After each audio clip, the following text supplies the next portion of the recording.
My name is Josh Zanavia, and I'm the owner at Isla Veterinary Boutique Hospital. I was 5-6 years of age, and I knew I was going to be a vet. Once Alexandra called me to let me know that Bank of America had approved my loan, it was important to me. We not only just provide the financing piece, we do everything that we can to surround them with the right people. All you need is a perfect, amazing team that will guide you through the right steps to be successful. And that's what Bank of America was for me.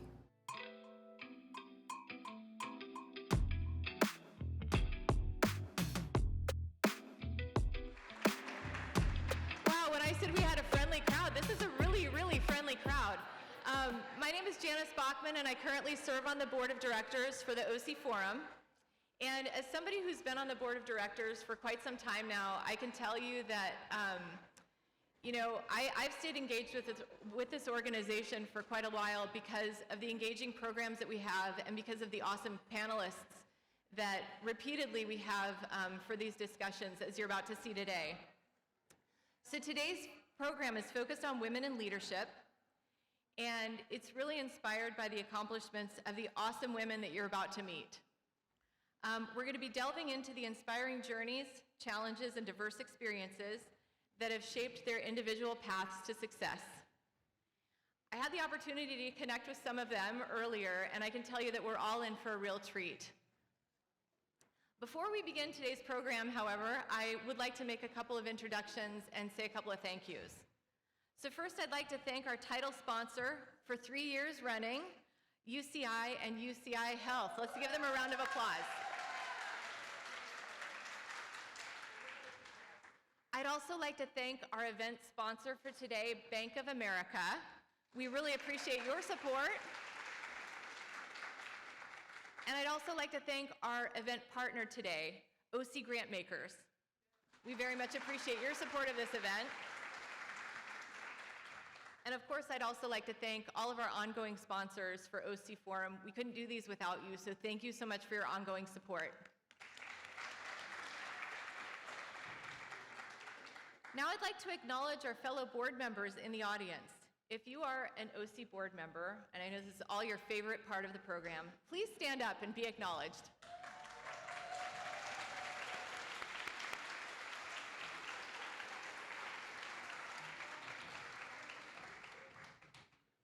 I'd also like to recognize any elected officials or staffers who have joined us today. Would you please also stand up and be recognized?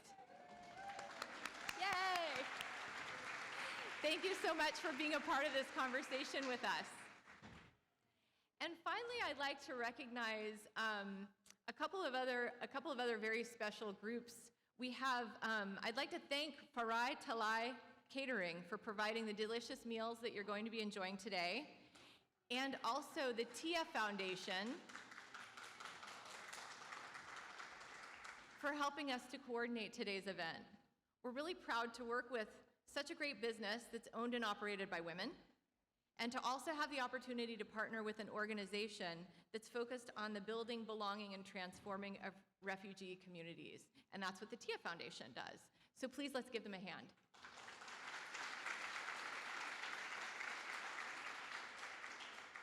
So now, without further ado, I'm honored to introduce our next guest speaker, Shari Main, who is the Strategic Communications and Public Affairs Vice Chancellor from UC Irvine. Please join me in welcoming her to the stage.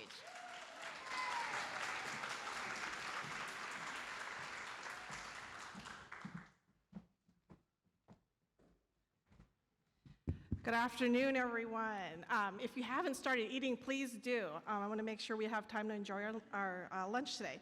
So it's an honor to be here today as we shine a spotlight on the incredible strides women have made and continue to make in leadership roles.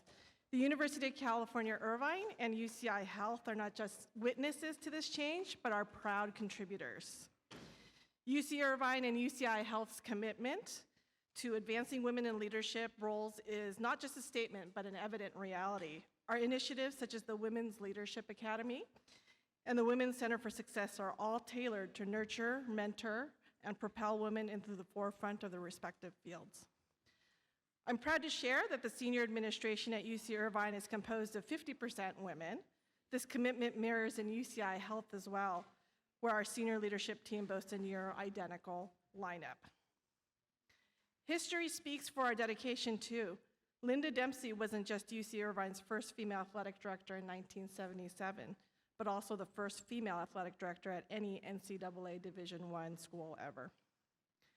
Women at UCI are fervently passionate about transforming the world around them, whether they're providing life-saving care for their communities, making STEM careers accessible to everyone, or elevating diverse perspectives in media. May their tales of breaking down institutional barriers serve as an aspiration for the generation yet to come, much like Linda Dempsey did for those of us here today. As we immerse ourselves in today's forum, I'm excited to celebrate the achievements as well as acknowledge the challenges that lie ahead.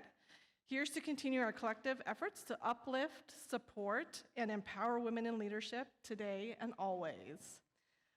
It is my pleasure now to introduce to all of you Tammy Tumbling, Executive Vice President and Chief Operating Officer for Orange County Community Foundation, and she will be moderating our esteemed panel. So please join me in welcoming Tammy.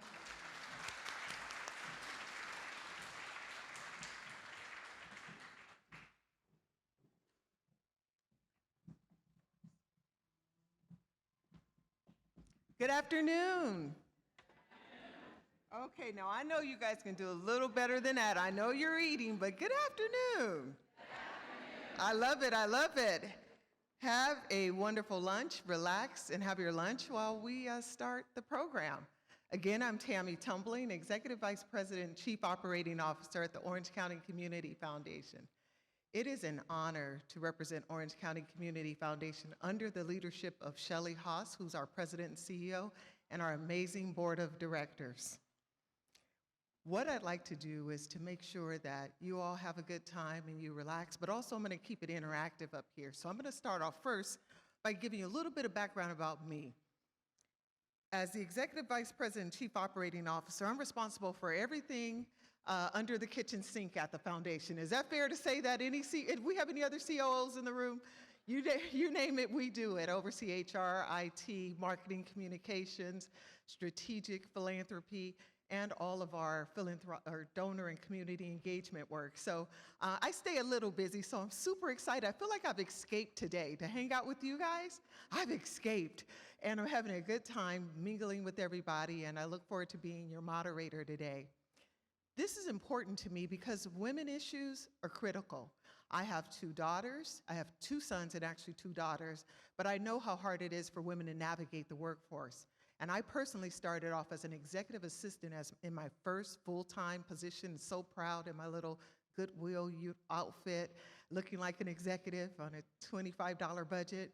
And then there were people that really worked with me along the way to help me to navigate as a leader, but also as a woman in the corporate setting. So I look forward to being a part of today's discussion and also introducing our illustrious panel. And with that, I'll start making the introductions. We'll start with Shari Battle, Senior Vice President, Local Markets Organization, Bank of America. Come on up, Shari.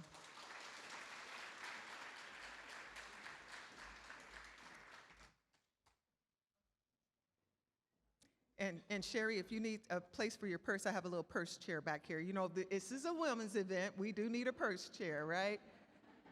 So I have one right there for you, Shari. There you go, absolutely.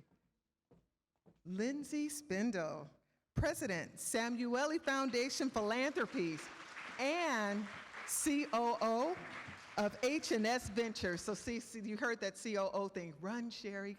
Run, Lindsey. Come on up here, because I know you're running away from work today, too. Helen Torres, CEO, Hispanas Organized for Political Equality, also known as HOPE. So you'll hear me refer to the organization as HOPE quite a bit. Where are you, Holly? Holly, you're here? Holly Martinez, Executive Director of California Commission on the Status of Women and Girls. Come on up.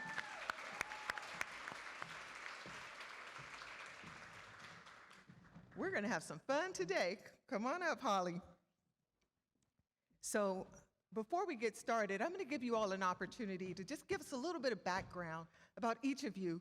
Of course, you have information and their bios are already provided for you, so we're gonna make this a little different, and I'm gonna start with you, Shari. Tell us a little bit about yourself and Bank of America. I understand that your organization offers a variety of programs for women who are advancing in their careers. From your experience, what has been the overall benefit to women who complete the programs that are focused on advancement? Is it on? Oh, yes, it is. Okay, thank you. Before I start with the result of what the impact of women, I thought I would just kind of give you an idea of some of the types of programs Bank of America does offer for women. I'll just give you 2 examples internally and then 2 externally. Internally, we have a program called Lead for Women, which is basically a network that any female in our company can join regardless of where you are along the executive channel or all the way down as a brand new hire. We also have, we started a couple years ago, Multicultural Women Who Lead. And that is, you're selected to be part of that program, and it's just a program to help be seen, heard, and help multicultural women move to different areas of aspiration within their own career. And the community, I thought with this audience, I would just bring forward to your attention 2 of them that you may not know about. Bank of America has, it's called Bank of America Access to Capital for Women Entrepreneurs. So it's on our website, and it provides you ways to access capital for growing entrepreneurs across the entire globe. So just thought I'd bring that to your attention if you didn't know it. There's another one called Bank of America Institute for Women Entrepreneurs at Cornell. It is the first online Ivy League certification for women entrepreneurs, and enrollment's like 100,000. There's like 100,000 enrollees. So that's open to anybody who's an entrepreneur. So those are just some examples, and what I see as a difference, regardless of where you are, is getting involved in any sort of program builds confidence, it builds networking, and internally, promotions. Thank you. Thank you. Those are great programs specifically for women. Very impressive. Now, for the next question, whenever you're in a role, especially as women, and we're moving up, we're usually the first, whatever it is, first vice president, woman vice president, first something. Upon arriving at OCCF about 4 years ago, I was the first chief operating officer that was ever at the Community Foundation, which made me the first woman as well. So this question's for you, Lindsey. As the first woman and first president of the Samueli Philanthropies, how has it been for you stepping into this leadership role? How's it been, and what strategies are you using to make sure that everything moves along and you continue to make impact? Thank you for the question and for being here. It's wonderful to be on the panel with such remarkable women and in company with so many of you. It is true, I am the first president of the Samueli Family Philanthropies and the first woman to run any of the Samueli organizations. That's not unusual when you think about the portfolio: sports, real estate, philanthropy. And of course, in many ways, Susan Samueli has been the heart and soul of this for so many years. What the Samueli family has done in terms of philanthropy would have been impossible without her tireless involvement. But I do feel humbled by this responsibility. When you look across the landscape in philanthropy, it is changing, but historically, this amount of resources has never been entrusted in a woman to make these kinds of decisions. We are steering millions and millions and millions of dollars in investment, and although the tides are changing, women were traditionally not seen at being at the top of these roles. So I'm super humbled by the responsibility. I'm excited by it. And I think because so much of where we believe we can be additive in this community is by convening and helping people connect and collaborate, it is actually quite a natural role for a woman executive because many of us have that orientation in our leadership style. Philanthropy is amazing. It's an incredible place to be, to have resources that are deployed to help solve the world's most pressing issues. But all of us know that these problems are too big to solve on our own. And so I think it's a really important time that more women are ascending into the top roles at Philanthropies because of this need to build collaborations, not work in silos. The same is actually true just across the Samueli portfolio of companies. It's why I'm also the COO of our family office, because while the philanthropy is super important, the Ducks and now OC Vibe have transformational capability as well. But we've been siloed in the past, and we need a framework of us all using our assets together to really enhance just how much impact we can deliver for this community. So it is great to be here, and thank you. Thank you. Thank you, Lindsey. And the only other question I'd have is, when do you sleep? Right?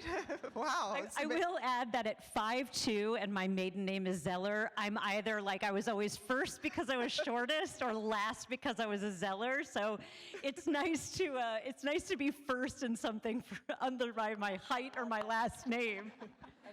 Well, from COO to COO, I'm glad to see you, and it's good to be seen, because we're now enjoying ourselves with our colleagues here. Thank you again. So, Helen, this one's for you. Advocating for the first Latina to serve on the CPUC, which is California Public Utilities Commission, and the California Supreme Court. Those are significant, hard-fought accomplishments. Could you share your strategies and the challenges faced with achieving those two big endeavors?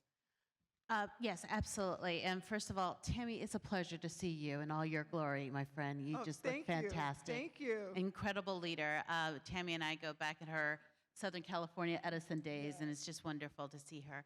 I also want the organization I run, HOPE, Hispanas Organized for Political Equality, is our whole mission is economic and political parity for Latinas. And we have some incredible HOPE alumni here in the room. If they can please stand up to be recognized. They are leaders within the OC. Do not be shy. Thank you so much. So Tammy specifically asked about two initiatives that HOPE has undertaken. I have been the CEO now for 23 years. I was given this great blessing by our visionary founders to say, hey, you know, we've taken this as a volunteer-run organization for the first 10 years. You at the age of 31, can you take the baton and move it forward? I always tease, they had no idea what they were getting into, and I had no idea what I got into. But 23 years later, for my trajectory with the organization, 34 years for HOPE, we were part of these great initiatives to ensure that Latinas were the first, but not the only. And how do you open the door but keep the door open? And I tell you, both initiatives are very difficult to do. So the first story I'll share very quickly, for the California Public Utility Commission, it came up to 100 years since the invent of the commission that there was never a Latina or a Latino serving.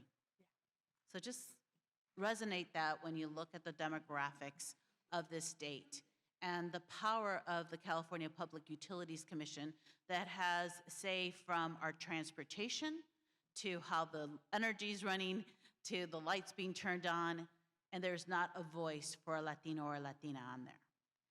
At that time, it was under Governor Brown that he had an opportunity to appoint someone. And what we did right away was we had a robust list of very well, quite frankly, well-qualified, but overqualified Latinas. And we made sure that we were working with his appointment secretary, that she was well aware of who these women were. We also did our due diligence with these women to make sure that they would take the call, right? That they were ready to serve, and they were. And then we built a coalition around them.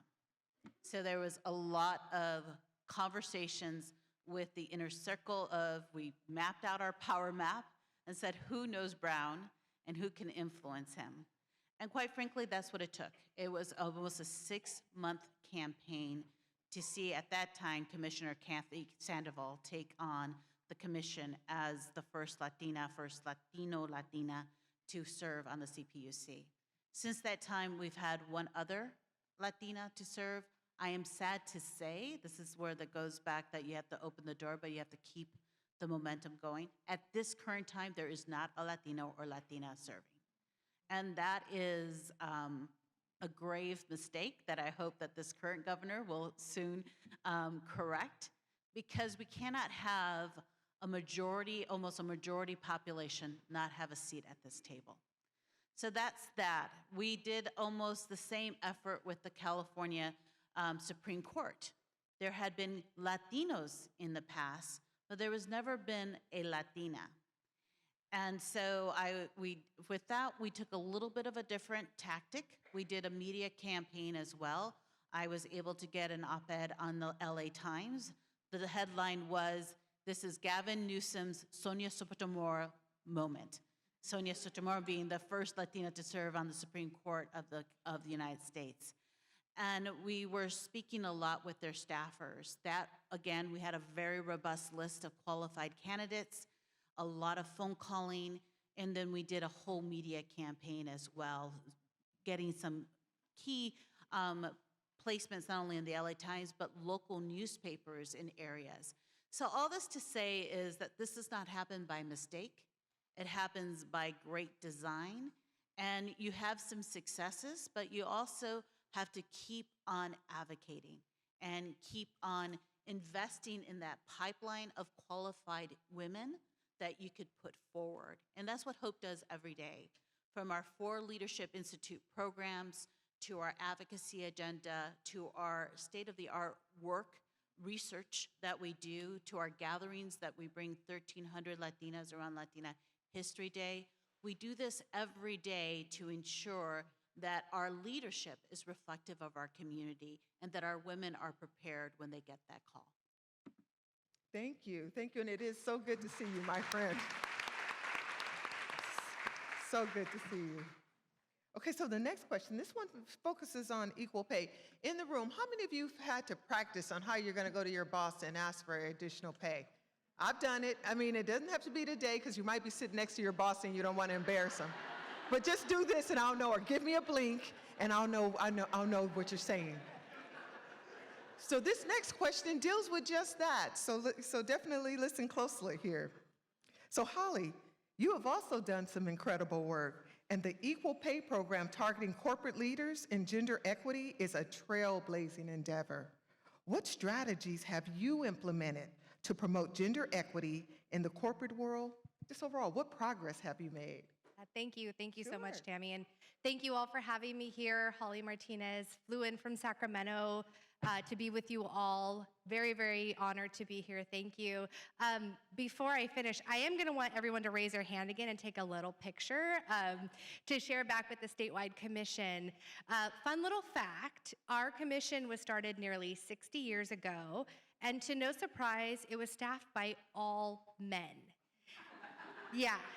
That's what we got to do here. We have to work, and as you can hear across everybody here, we have to work to sort of rebuild systems that were not built for women in the first place. So that's what we're doing at the commission, right? And it starts from everything that we do, from advocacy, policy, resource allocation, but it also starts with sort of inspiring hearts and minds, right? So we've been working with first partner Jennifer Steeple-Newsom now for 3 or so years at this point to really encourage it started with private companies to sign the Equal Pay Pledge. I know we have some regional organizations here in Orange County who have signed it. We started last year, we were about 60 organizations. This year, we're close to 150. But if you think about the magnitude of how many companies, private, nonprofit, or even expanding to to cities and counties who are also taking the pledge, and when you take the pledge, you're basically saying, I'm making a commitment as a leader in my organization or as somebody who's going to advocate within my organization to look at the pay analysis, to look to see where are women across all the different pay bands and occupations across the organization. Not only do we have diverse representation, but do we also have equity in those different pay bands? So often we see that women are really segregated towards the bottom scale, low-wage jobs in an organization, and we're also really trying to change that, getting more women onto corporate boards, bringing that voice, as well as engaging the small business community. In California, small businesses employ 40% of California's workforce. So when we have a strong, robust small business community, women-owned businesses, diverse women-owned businesses, they happen to embrace even more family-friendly policies that really make it more enjoyable for women to thrive, to work, to want to live here in California and continue their career here. So that's some of the work that we're doing at the commission. So I will end this with I would love to talk to anybody who's here representing a company or organization that would like to take the pledge today. And if you do, let's follow up, and I'm happy to kind of report back to Jen Newsom as I head home, like what organizations have made their commitment today. Thank you, thank you. And that equal pay, it matters, especially during inflation right now, right, ladies? And I see we have some gentlemen in the room as well. Welcome, and thank you for your advocacy. Thank you. So I probably forgot to tell you guys that not only am I going to ask questions, but I'm going to talk to you guys directly as well. Is that okay if I do that? Okay, so I want to do a little bit of recognition. If there are any mentors in the room, if you've been doing a little mentoring, can you please stand? Just if you've been mentoring someone. So let's see you. I want to meet you.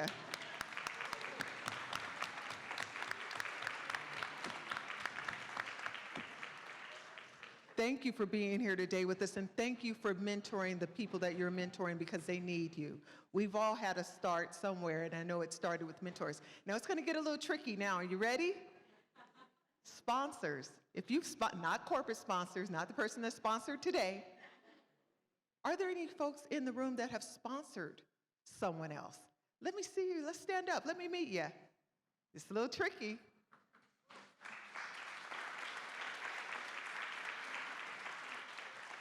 Thank you for your sponsorship. So how many of you didn't realize, there are two separate things. Mentorship and sponsorship are two different things.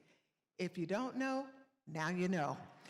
So I'm going to throw the question out for someone to give us a definition of what is the difference between sponsorship and mentorship. Is there anybody on the panel that might want to answer that? Not that I'm looking at anyone in particular, Shari. Shari has, you grab the mic first, Shari, okay. It's on you. The difference between a mentor and a sponsor is someone that's going to advocate for you. That mentor is going to provide you coaching and guidance along the way, but that sponsor is going to basically put their personal brand and advocate on your behalf. That's my definition. Absolutely, absolutely. Is everyone clear on those two things? So sometimes when you go to someone for mentorship, just know that they're going to coach you and mentor you to help you either in the job you're in or maybe a job you want, but they're not the ones that are at the table when someone says, what about promoting this person to vice president? Your sponsor is saying they're the ones that's probably recommending it, and they're also the ones that are saying yes and why. So just know that there are two differences, and you're here for a networking experience. So you saw the folks that were standing up for a sponsorship and mentorship, somewhere in between. Those of you that are mentors, I heard we have some college students here today. Do we have some college folks here today? Are they here? I thought we were going to have a few college folks. Do we have any folks that are looking for mentors here today? Let's see, you guys could just put up a little finger. There you go. So make sure you all take the time afterwards to kind of mingle a little bit and talk to some of the folks that are either doing mentoring work or sponsorship work so you can learn a little more about it. So now we're about to dig into some questions. You ready? Let's go with, we'll start right here, Holly, with you. What has inspired you to be where you are today? And who helped you get there by way of mentorship or sponsorship? And then we'll just go right down the road next to Helen, Lindsey, and then we'll go to you, Shari. You saw me raise my hand. Who needs a mentor? Because I honestly, truly believe you're never too old to have a mentor. So yes, we all need to find those people in our lives at all these different stages in our lives to help us grow and evolve and connect. So I started my career pretty young in government and politics. I did an internship at the age of 17 in high school in Governor Davis's office because, you got to get out of school like 3 times a week and not do government class. I was like, all right, cool, sign me up. Little did I know that would sort of change my whole perspective and trajectory. I'd never had anybody in my family or in my community involved in government or politics of that nature, so it was really an eye-opening experience. From there, I worked in the administration, went to Sac State, got my communications PR degree, and Maria Shriver became the First Lady of California, and I was like, I want to learn from her. She's a master. Let me go ahead and sign up and see if I can, I don't know, do anything, copies, coffee, just learn the ropes. And that was really a transformative experience for me, not just because she's an amazing woman who empowers so many others in her own right, but everyone else I met along the way. And so really finding that opportunity to get involved and to understand that you can broaden your experiences outside of your own comfort zone was really, truly amazing. And those same people today are my mentors and sponsors. And one distinction of sponsorship, they call on your name when you're not in the room. And that's really, really important, right? So when you are not able to make that reception or you can't afford to travel across the state to go build your network, somebody's there saying, like, I have somebody really cool I want to introduce you to. Let me make the connection. And so I think when you find a sponsor and a mentor, make sure they remember what your interests are, where you want to grow, and help them open those doors for you. Thank you. Helen, what are your thoughts? So my motivation every day has changed a little bit with my trajectory. When I first started off in this trajectory, it was about making my mother proud. She came to the United States from Puerto Rico as a single parent, didn't know the language, faced a lot of discrimination, a lot of harassment. I still remember being in the public bus with her as she was taking me to the hospital. I have a pretty serious heart disease as a young child, and she was taking me to the hospital, and this gentleman pinched her, and I bit him.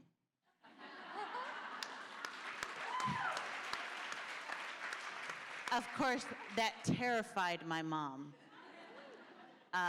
because for her, she felt that if anything went wrong, they would take me away from her. So we lived in this constant state of fear and survival.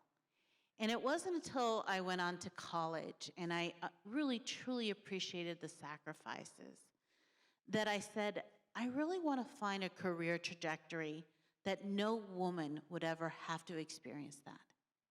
And that every woman would have invested in her what was invested in me. And that is the opportunities that we can afford. And what I mean by that, not afford like this, but that we create a society that everyone has opportunities and that everyone has that trajectory. So I fumbled a little bit. I got into PR. I learned a lot at United Way of Greater Los Angeles. Love the United Way family. And on there, in that trajectory, I was assigned to staff one of the board members that was the founder of Hope, Maria Contreras Sweet. That changed my life.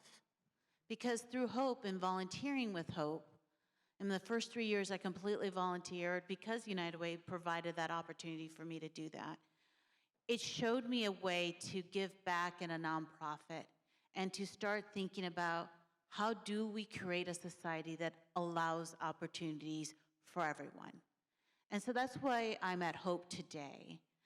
It changed a little bit because my mom's still my motivation, but now I'm a mother of twin boys who are seniors.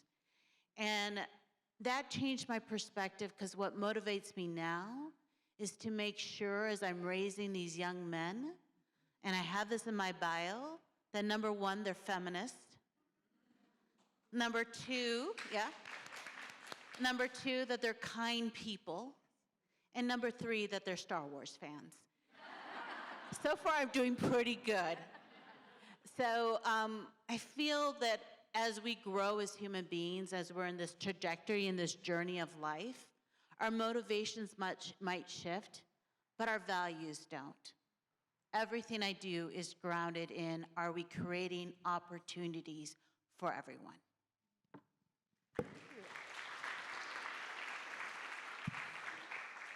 So I'm going to break this into 3 parts. I'll tell you a story. I'll tell you an insight that I thought about sort of how I've been mentored, and then I'll maybe suggest an opportunity as you think about how you can orient yourself as a mentor. So the greatest hero in my life was my grandfather. He was very fortunate to have escaped Germany before the Holocaust, and he spent his whole life racked with guilt.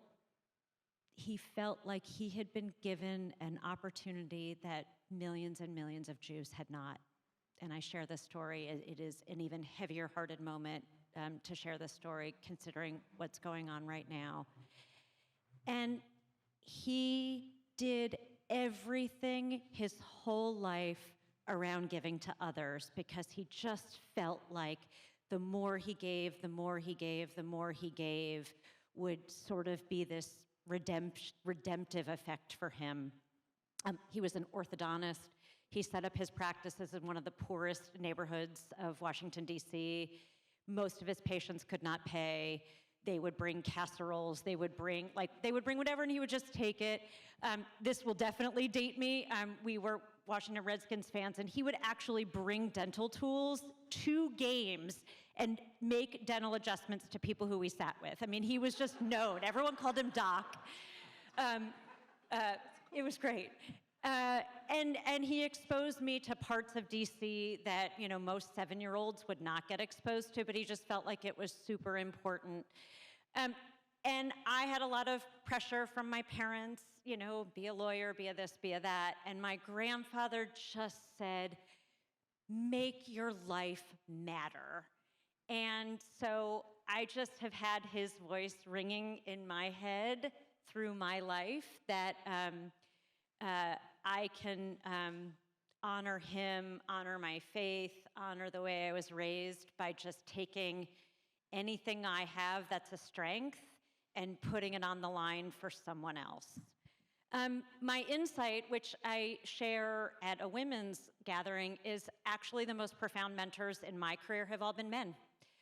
I'm at an age where I have only actually worked for one woman in my whole life. I've had very few women to look up to. I'm in my 50s. And I have been amazed at how many men have gone to the mat for me in my career. And so I don't want to be a downer in like a women's event. I am all for women, but please don't have these conversations be binary about it's all women or it's all men. We are all in this together. And I am phenomenally grateful for every guy that has gone to the mat for me. And I hope that we are building a women's movement that is inclusive, because when we're all looking out for each other, when we're all building talent, when we're all looking to build a stronger workforce, a stronger family unit, I think it's helpful to do it in partnership with each other.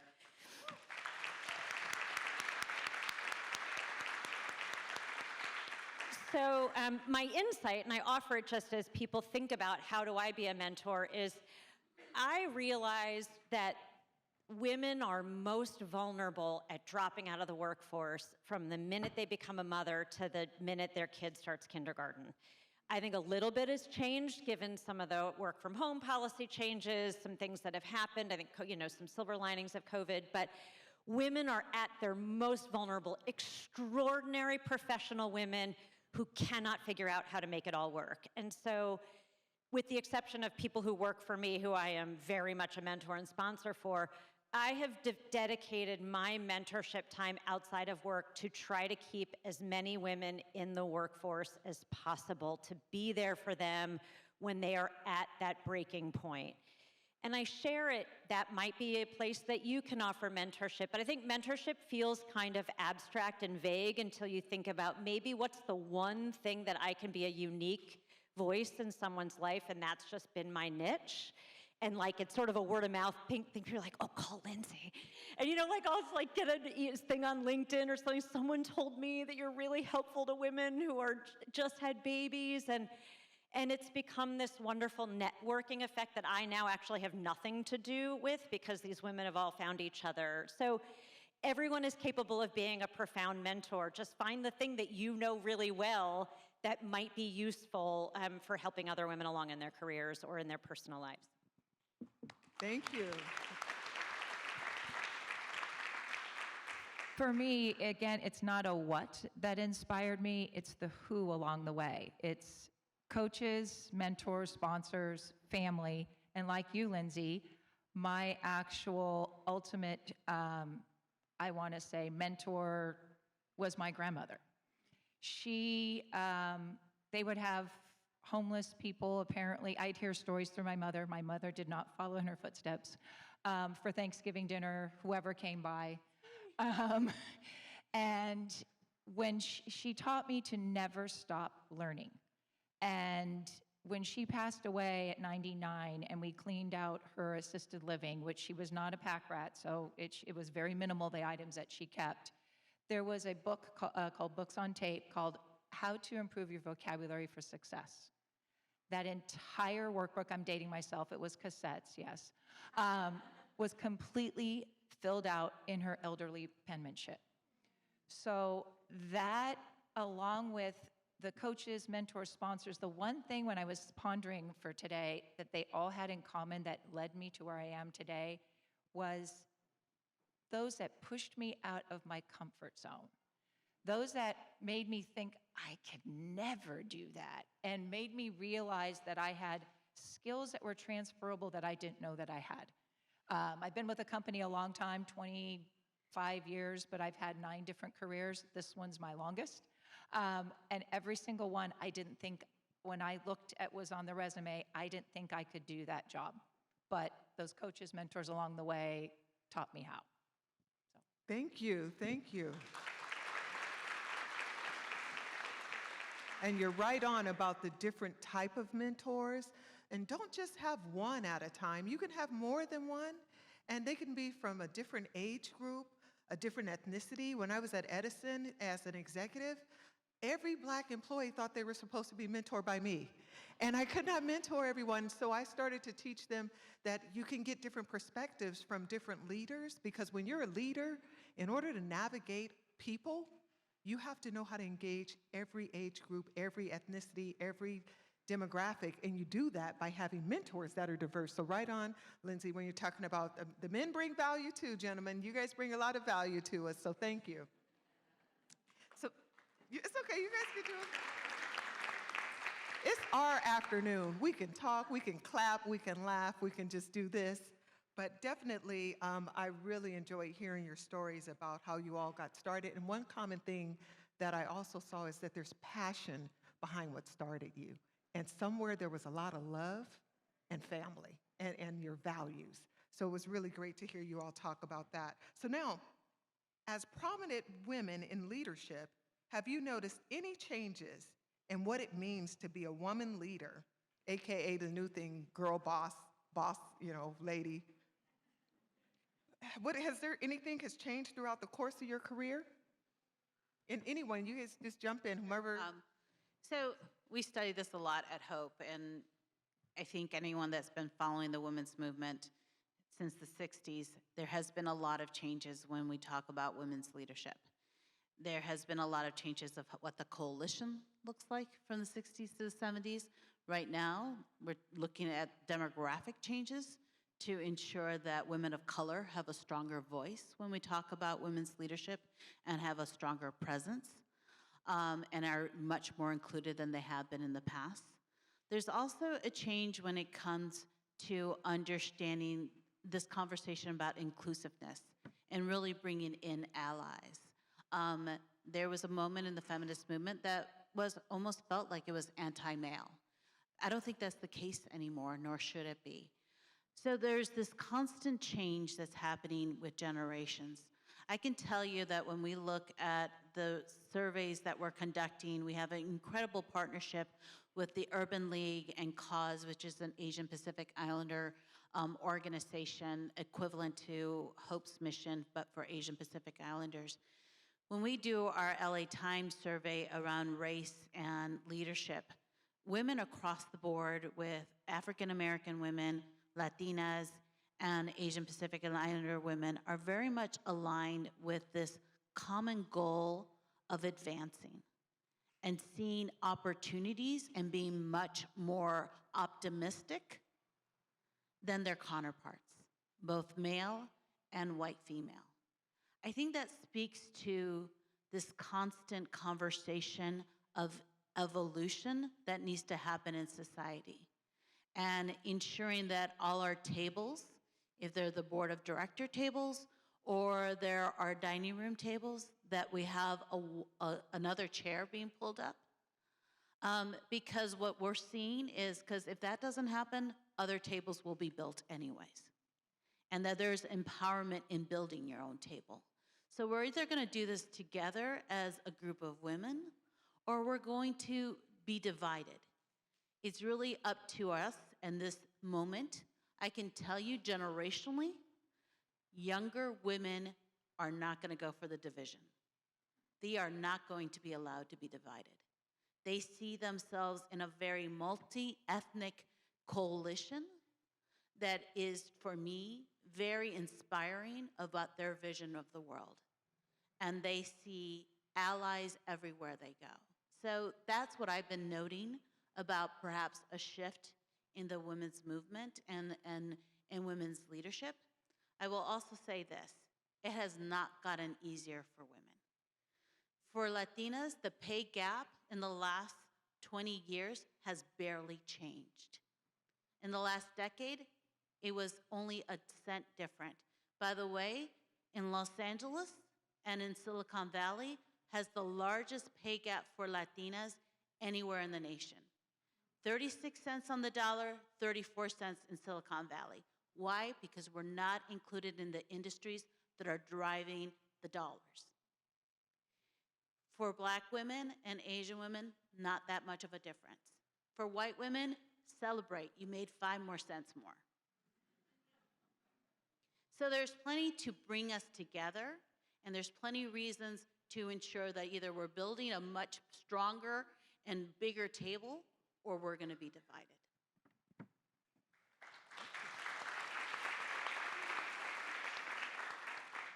Someone else want to take on that question? And let me repeat it. As prominent women in leadership, have you noticed any changes in what it means to be a woman leader throughout the course of your career? Anyone want to take that on? I can add a little bit. So Sure. at the commission, we started about 9 months ago a youth advisory council. It is a committee comprised of 27 young girls, ages 9 to 19, so quite a gamut. And what I have seen is that our girls are so well-versed, aware, and involved, and that is extremely exciting. I am a mom of a 9-year-old myself, and when she walks with such bigness and unapologetically, it is, I have to check myself, like, you need to humble yourself. And I'm like, wait, no. I need to celebrate her bigness and her confidence and her achievements. Just because we've been socialized at a very young age to be quiet, apologetic, to be humble. And there are really important qualities to behold, and it's a balance. But I do find that at this Youth Advisory Council, they're talking about issues of menstrual equity and safety and violence. And I'm trying to think, wow, that is inspiring to hear a 12-year-old talk about the future that she wants to see and the life that she wants to lead here in our state and in our country. So women, our future leaders are engaged, knowledgeable, active, and they definitely inspire me for sure. Thank you. Okay. All right, now it's time for me to talk to you all again. You ready? Okay. So when I think about, let's see what our next subject is here. We talk about presence. How many of you have had your leader, not the ones that are sitting next to you, but another leader, talk to you about executive presence or leadership presence? Just with a show of hands. Anybody have that where in order for you to advance, you have to have leadership presence? Okay, quick story, and then we're going to start questions. As I was transitioning from a more junior level manager to an executive, when I was at Southern California Edison, it was a thing. I didn't realize it was a thing. I'm already doing the work. I'm excited. I'm enthusiastic. I'm getting the job done. And then, whoops, they told me about executive presence. But remember, they're telling you about authentic. How many of you are also trying to bring your authentic selves to work? Right? So I'm trying to bring my authentic self to work, but I'm trying to position myself, lower my voice, speak more executive-like, and less excited and enthusiastic, because this is usually me, but I am trained to speak like this.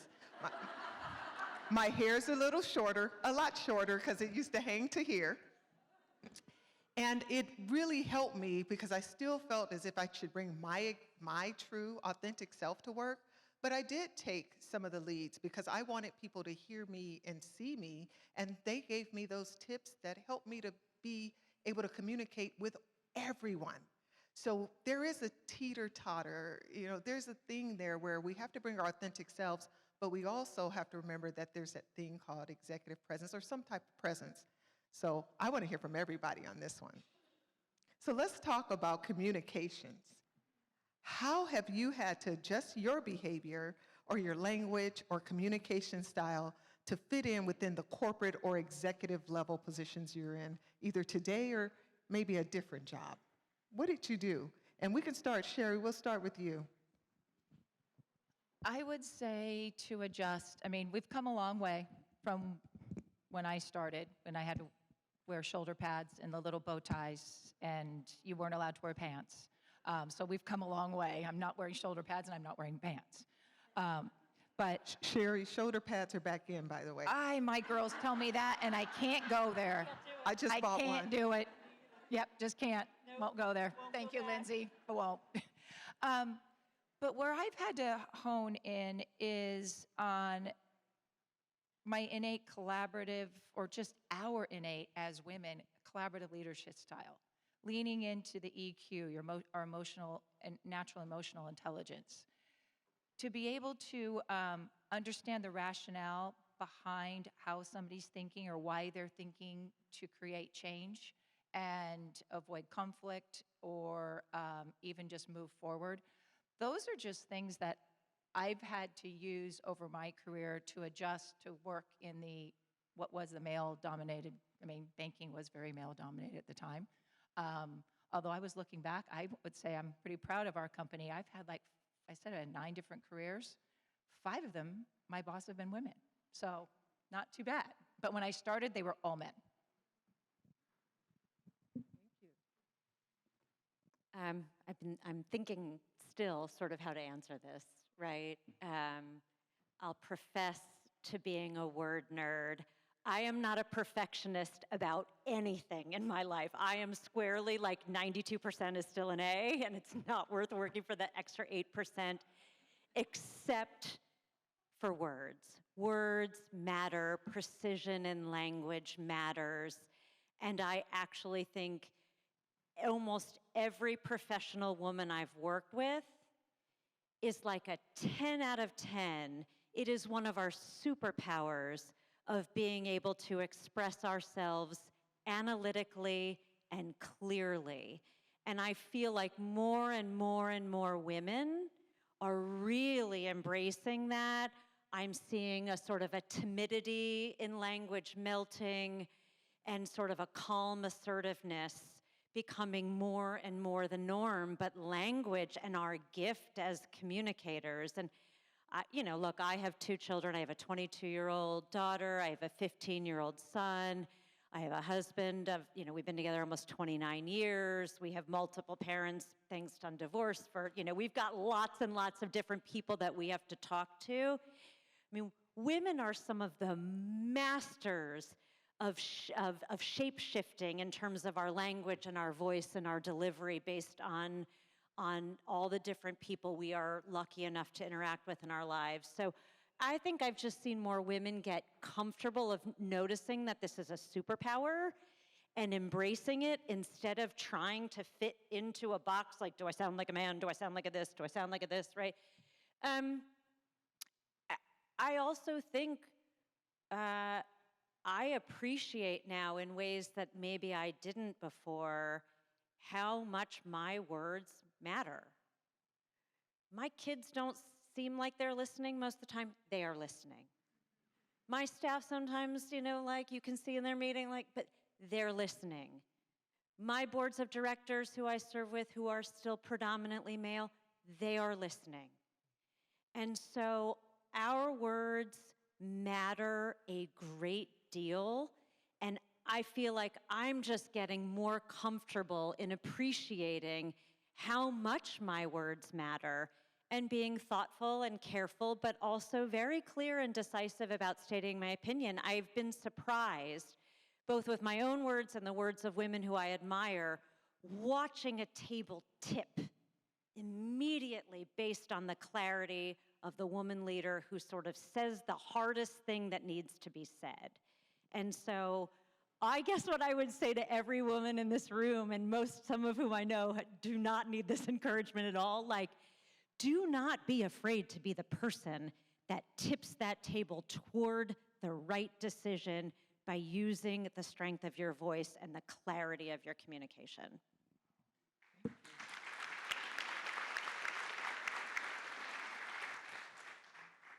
The conversation about executive presence is very interesting. To me, it does feel very corporate in a very good way.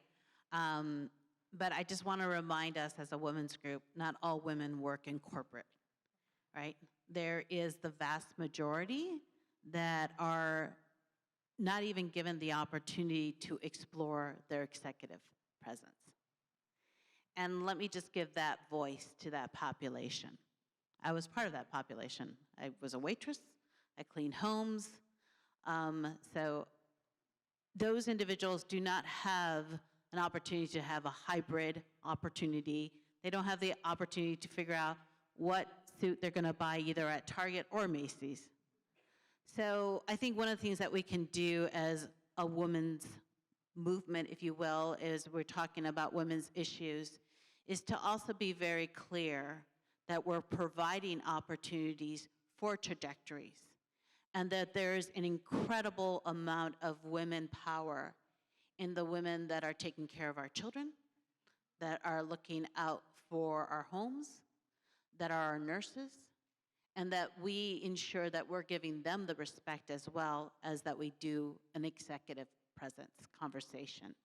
So with that said, a change in executive presence, there must be an authentic self that shows up. Because this next generation, the Gen Zs that everyone loves talking about, and the millennials, they will sniff out unauthentic people, and they will not follow them. So a little bit of a different perspective, I hope, and thought and conversation to be had.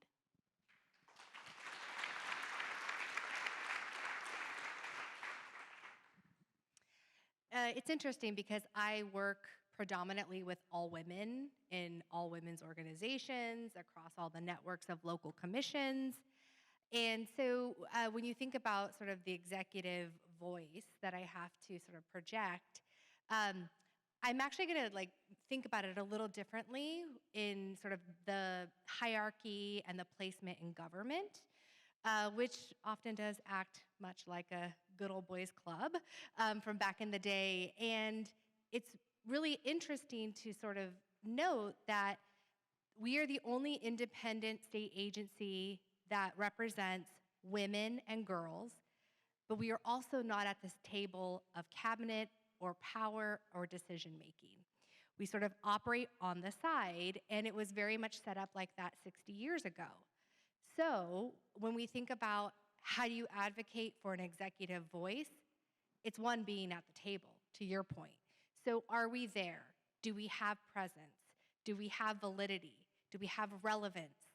And then also being very mindful that a lot of the past coaching styles for how you interview or how you present yourself, talk lower like a man, That's right. I call BS on all, I call BS on all of it, because we've learned from studies that when you try to negotiate in a man's style, in the dominant style, women actually get penalized for it.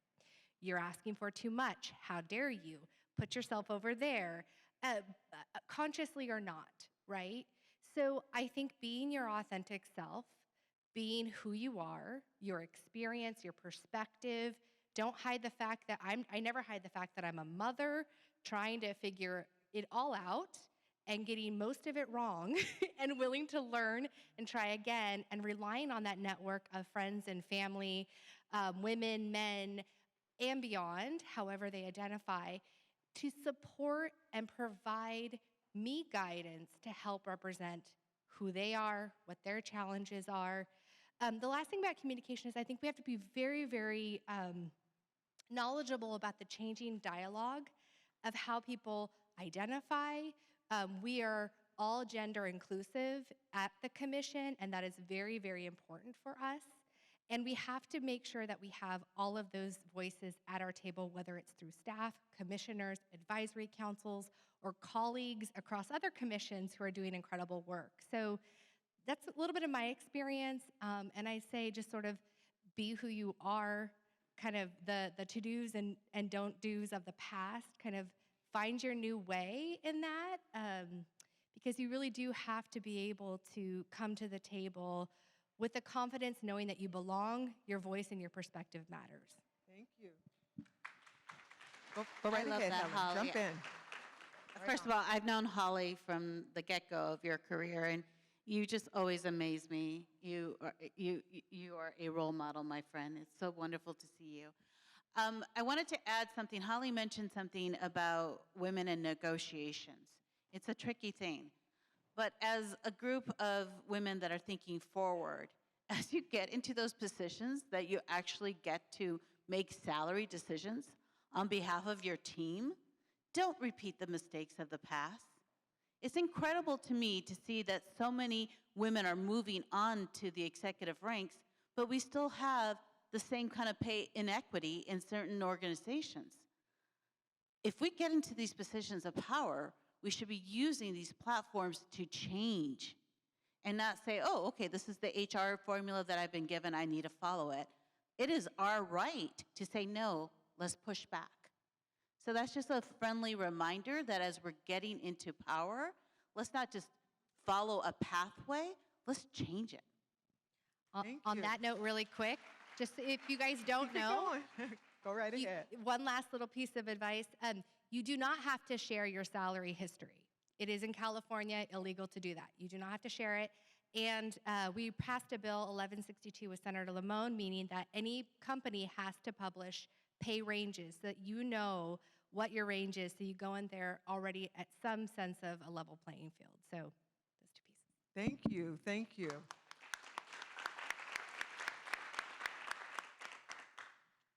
And don't forget, authentic self, regardless of what your authentic self is, don't lose it. If someone asks you or your leader's in the room with someone that says, I don't know about that person because they don't have presence or executive presence, challenge it. What do you mean by that? Because it's sometimes those are biases that other people may have that have nothing to do with whether or not someone can do the job. So when you're in the room, not only are you in the room advocating for the individual, if certain buzzwords come up, because I call them buzzwords, when they say not a fit, or if they say something like no presence, challenge it. Because by the time you finish with the conversation, you can actually turn it around because it was probably a bias in there as well. So you ready for the next question? And yes, I know Georgie's like 5 minutes, because we're gonna leave some time for you all to ask questions as well. So Shari, how are you helping to make sure that the next generation doesn't see a glass ceiling? Well, Lindsey's passion is helping young mothers. Mine is helping young women coming out of college or coming out of high school, finding their first career. I've got 2 daughters in that very boat. One's 22, one's 25. That is what fuels my soul right now. Proactively helping young women make those connections to build their own personal board of directors. I'm not perfect in this space. I'm constantly having to reevaluate my board of directors, but I look at it as like the word chemise. What does that, speaking of you saying words, chemise is how your self-expression, it's creativity, it's your own personal style. So if I'm building my board of directors, if I take the word chemise, The C is you need a cheerleader, that cheerleader in your life. The H is that person that's going to remind you of what humble means so you don't get ahead of your skis. So make sure I can spell. E is that empathy, somebody that you can go to for empathy. The M is the mentor that we talked about. The I is that person that really inspires you, has that character you admire. The S is the sponsor, and the E is your executive coach. So it doesn't matter what age you are, mature in your career, or just brand new starting out, we all need those people in our life to help us be the best that we can be with our own personal style. Okay, well, thank you. This last question, this is our rapid fire question, and you know you can never leave a panel without this question. What advice would you give your younger self knowing what you know now? And you can only do it in one sentence. So we'll start here with you, Holly. I tell myself to follow my envy. I know it's a little strange, but really envy is pointing you to the future self that you want to be. It means challenging what it is that you're seeking and you're wanting, to be okay with looking at someone else's circumstances and saying, I want that too, and finding the path forward. Sorry, I know that's longer than a sentence. Thank you. All right, I'll be really quick. So there's the joke and then there's the reality. If I could go back to my 16-year-old self that was putting some money away for my spring break, I would say, no, put that into Apple stock. So, but building on that, I wish I would have known more of how to help my parents, who are actually really well. My dad worked for GM for 30 years. My stepfather worked for GM for 30 years. And they did invest well to be retired. But I wish I would have done that more for myself. I wish I was that much more smarter about money and that much more into investments, and maybe made sure that Hope had a pension plan somehow. But yeah, investments. I love saying things in the affirmative, but I cannot do it in this on this question. Mine is quite simple. Don't work for a jerk.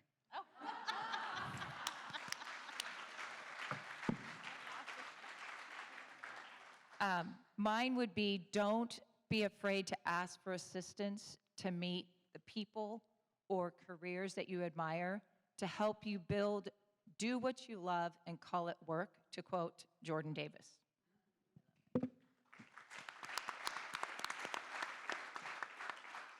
Okay, now that concludes all the questions I'm going to ask. We're going to open the floor to you, but before we do so, can we please give our wonderful panel a round of applause?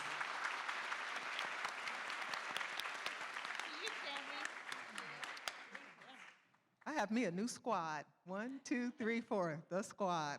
They're amazing. So we'll open it up for questions. Do we have mics moving around where we can take questions at this time? Nobody has anything they're wondering about? Oh, there we are. Can you hear me? Yes, good. Yes, Okay. we can. Hi. I'm Jenna. I work for Chalk.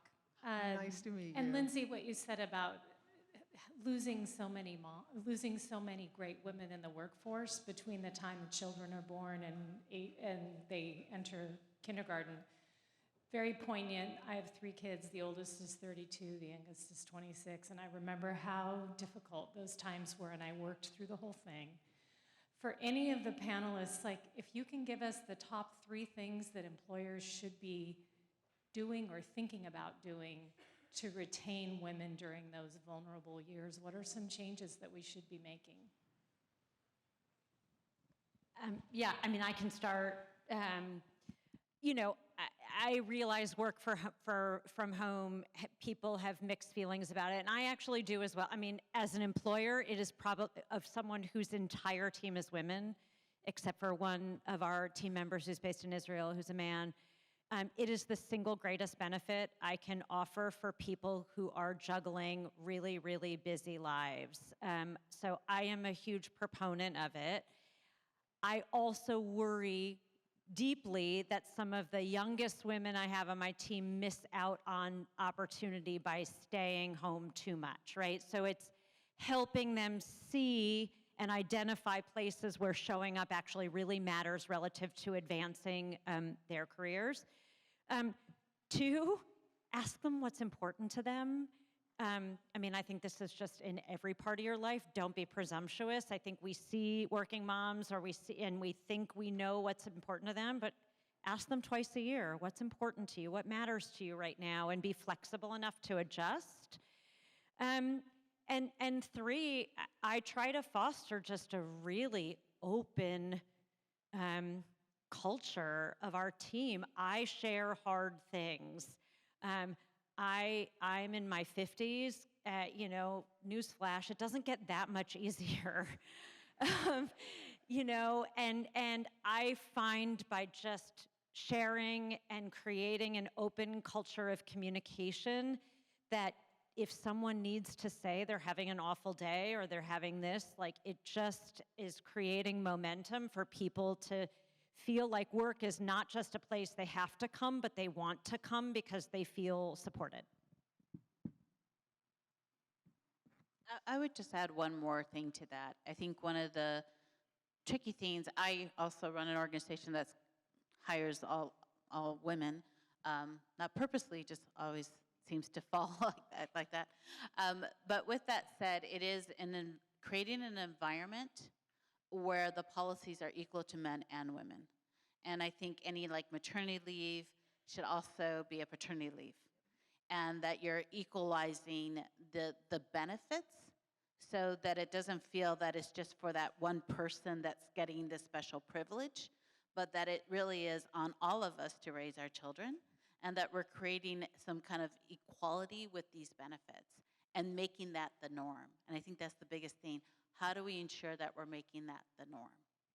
I'm going to add on to that real quick, because at Bank of America, we have a maternity and paternity leave. And for those of you that manage others, and they may be men, encourage them to take that paternity leave. I see that over and over. They don't feel and that's setting an example. So encourage the men to take it as well. Anyone else?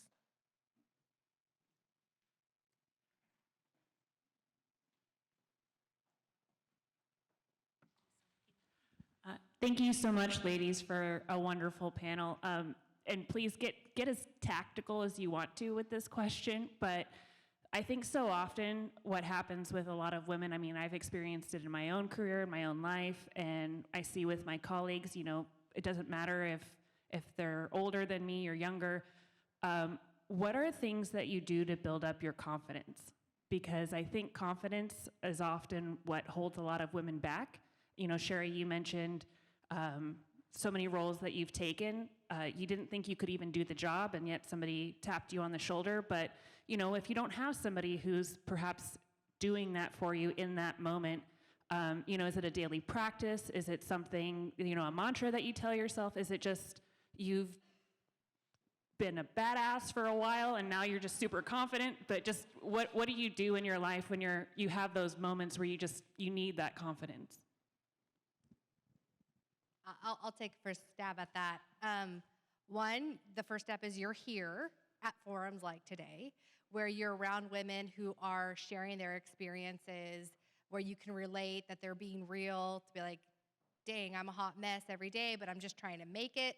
And I also just think that, it's okay to take time for yourself, to be caring for yourself. Because I find that the most times where I feel like I lack the confidence is when I'm tired, overwhelmed, stressed, or I have some sort of thing going on in my life. Because it feels so hard and overwhelming to do everything perfectly. And you feel like you have to pick and choose, right? I'm going to either be a really great mom and make it to this meeting, or I'm going to have to show up and work late here, right? And the reality is there's really no such thing as work-life balance, right? It's figuring out where you want to put your priorities and your time and just doing the best that you can based on your own circumstances. So I feel like when you feel overworked, stressed out, frustrated, angry, you're dealing with a lot of things because we are whole people. We are not living siloed lives. I think the best thing that I do is I actually just take a beat. I take a minute. I figure out some sort of thing that makes me feel whole, a little disconnected. And I always come back to it feeling way more confident that, like, yeah, I'm going to figure this out and I'm going to go for it. And I'm not going to be perfect and I'm okay with that. So I just think, like, honestly, it's just prioritizing yourself in those moments where you feel like I'm just not at my A game, being okay with that, and then taking steps that you know will help replenish your confidence and your feelings of yourself. Yeah, I saw a few other questions. Oh, go right ahead. Just real quick. So the TED Talks that I listened to, they would tell you this. One, and I've tried this myself, and I think it works. One, this is really tactical. One, if you're public speaking or if you're getting ready for public speaking, start with gratitude.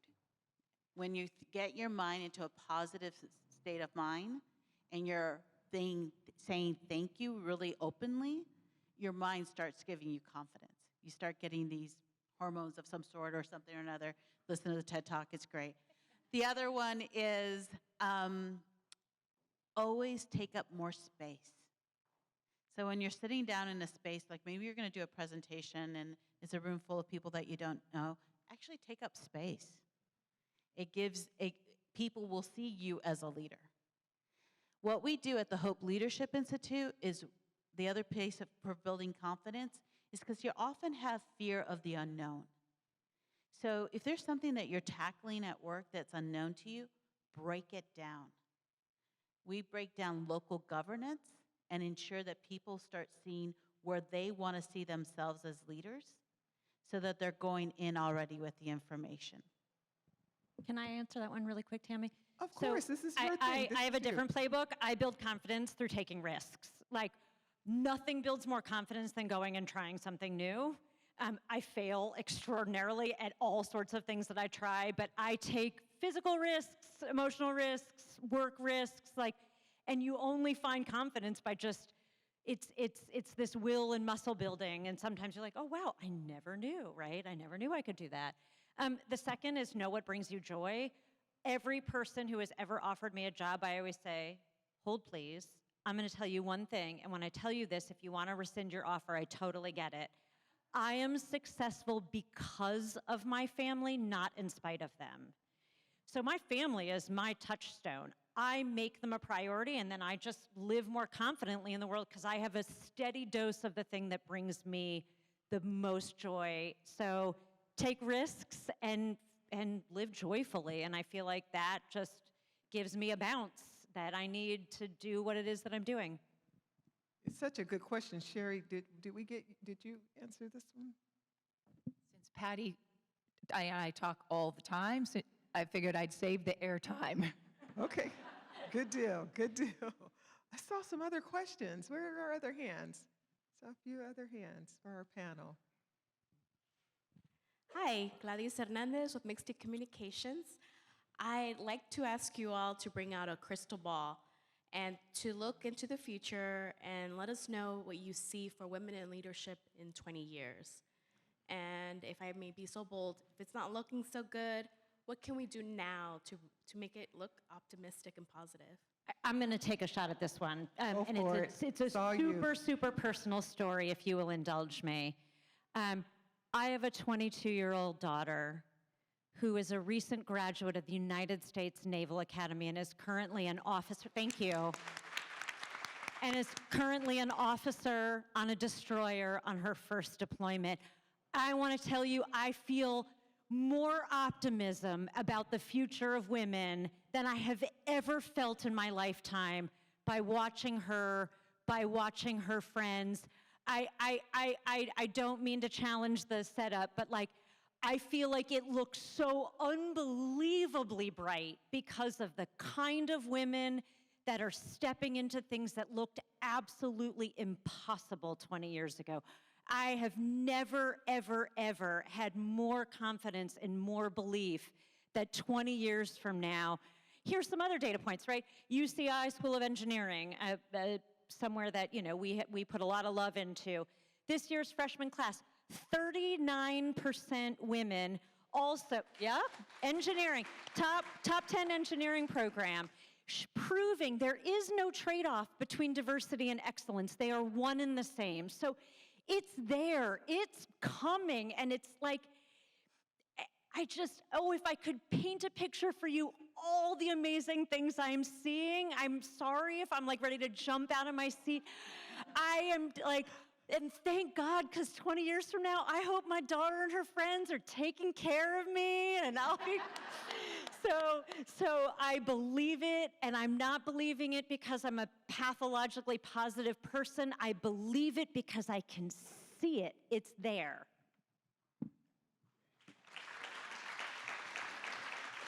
And please tell your daughter that we said thank you for serving. Well, thank you. Was there anyone else that wanted to jump in on that one? Thank you, Lindsey, for sharing that. Oh, it looks like we have a question. Oh, perfect question here. Mr. Scott. I know I'm not a woman. I'm clear about that. We love having you here. Yes. My name is Gregory Scott. I'm the CEO of Community Action Partnership. I'm a proud feminist. It also means I'm not scared of y'all. I'm not scared. But you know, I happen to raise two who I think are two badass young women. One is here today. This table is all board members and staff members who are women as well.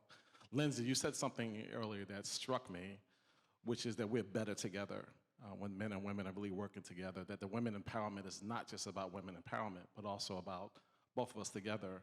What are some strategies that as a man and as a man leader, and for all the other men here who are leaders, where we can really work together to have the greatest impact?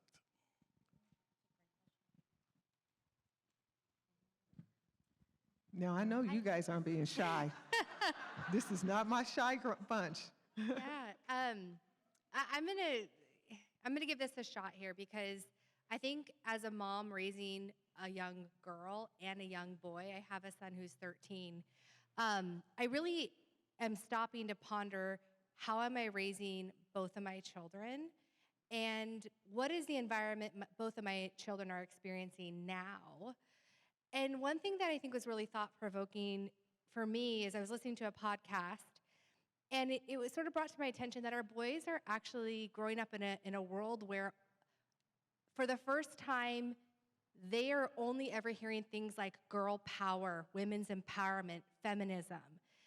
So in my mind, I'm thinking, how do I raise a son who understands what that means, who can understand the history of it, not also feel sort of inequitable, feeling that inequity of being a boy or a man, and any associated evil or bad or wrongdoing with that.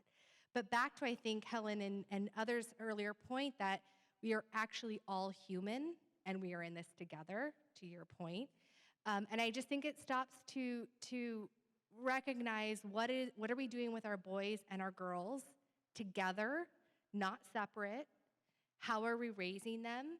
I think we're gonna see this, joined movement moving forward, because I do recognize that their environment of what they're experiencing is very different from my own, very different from my parents. So I think just stopping to recognize our own individual path and the path that we have for other people that we are interacting with, raising, or supporting, I think is part of that solution. Not the whole thing, just my idea. Well, we're out of time. As much as we'd love to hang out and talk to you, do we have one more? Oh, let's go. Let's do it.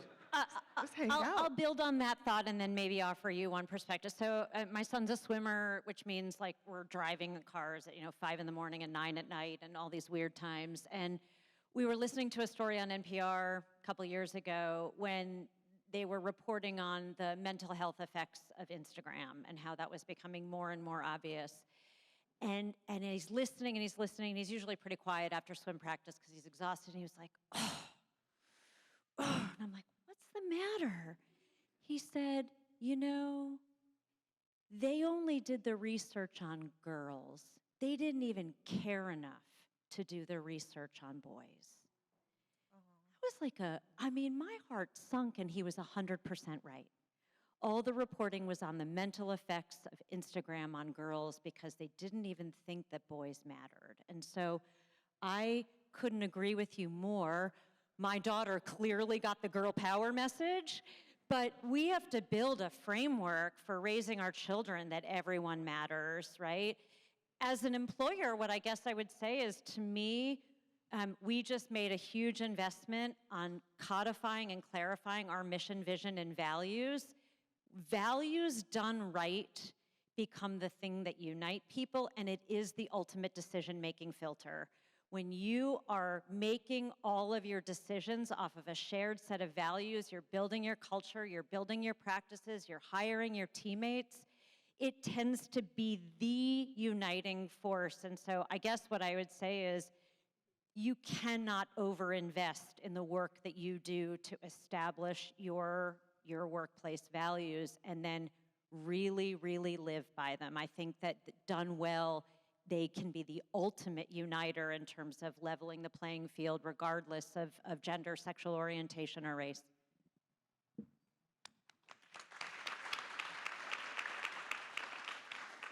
We have more time. Okay. Now, as I was saying, we're out of time. As much as we love to stay and keep going, I want to again, please, if you could, give a round of applause to our wonderful panel.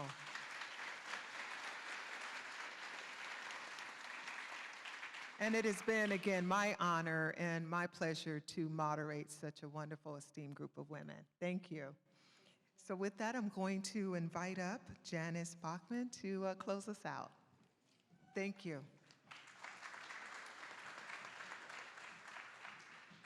Thank you so much, Tammy. Thank you, that was awesome. And thank you all so much. That was so inspiring. I think we should come back and do it again tomorrow. I mean, this was really a good way to spend an afternoon. So before we go, I just want to extend one more thank you to the Women's Club for having us here today. I think this was a great venue. It's a little different than what we normally do, and I thought it was really just perfect. Also want to say thank you to Alexandra and Georgie and the Comms Lab staff for putting on such a great event this time and every time. A couple of events that we've got coming up. I hope you'll all join us next month. We have a great community indicators program that's going to be on November 7th. And then we are also going to have a housing event in December. So I hope that you'll be joining us for those. And we've got a great slate of events coming up next year as well. So thank you so much. And I hope you have a great afternoon. Thank you.